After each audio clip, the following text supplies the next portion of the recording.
criteria that has been set by the Tourism Awards Committee in terms of, the awards themselves. So the communities are sustainable, we are generating income, we are doing conservation, and I think those are some of the criteria that we are already meeting, and I think we are a success story that can be told and that can be shared all over the world. You are. I mean, it's a bit of a showcase, isn't it, for the Conservancy program in Namibia? Yes. A Conservancy program that has attracted a great deal of investment now because it's been so good. Yeah. I think we can use those examples where private sector and communities can partner up and work together and do it in a sustainable manner. And I think we are that example, and that's why I think we have been very successful. Would you say that the most important part of your program is the joint venture? Yes, but our program is based on 3 pillars, which is looking at the conservation aspect, like the wildlife management and the natural resource side of the program, then the business side of the program, and the institutional and capacity side of the program. Within those 3 pillars, you can actually separate them, and that is what makes it successful. We can't work without the 3 pillars. Actually, possibly what makes it successful is you know exactly what the 3 pillars are. Yes.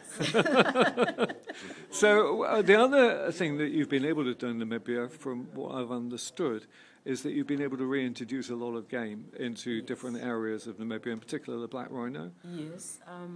This is an area that's in the late 80s already. We had a decline in terms of wildlife numbers, and that is because there was a lot of poaching, but also remember that we are under the apartheid system where the South African Defence Force actually destroyed a lot of our game in those areas.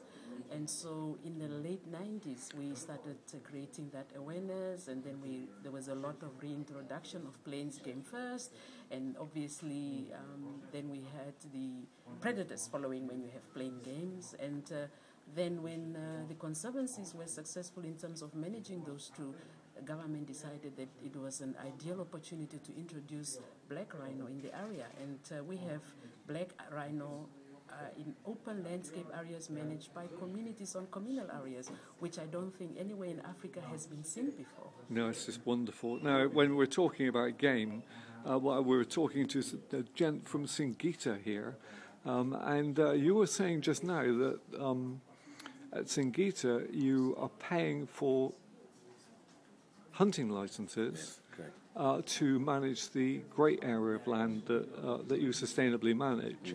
And I'm sure that you have the same effect as far as increasing the game population is concerned. The game population has increased substantially as a result. There's no fence, of course, between us and Serengeti National Park. So when the area was hunted as a hunting concession, a lot of the game would just not be there because they obviously realize that it's a dangerous area to be in, and they would move into the Serengeti National Park.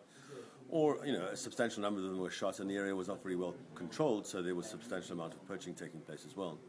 The game numbers have come back hugely. Just for example, buffalo in the area, there were about 500 buffalo. When we first came into the area, there's more than 5,000 now. Even the behavior of the game has changed. The buffalo herds used to run from 3 kilometers when they saw a vehicle coming, and now they're quite relaxed around vehicles. It's quite amazing, actually, the effect that it has as soon as you stop hunting. It's an incredible story. I mean, once they know they're not going to be shot, then they all start relaxing and having a good time and being what they ought to be. So you have a really good chance, I'm sure, of bringing the prize back to Africa with you. We hope so. And we'll see what happens.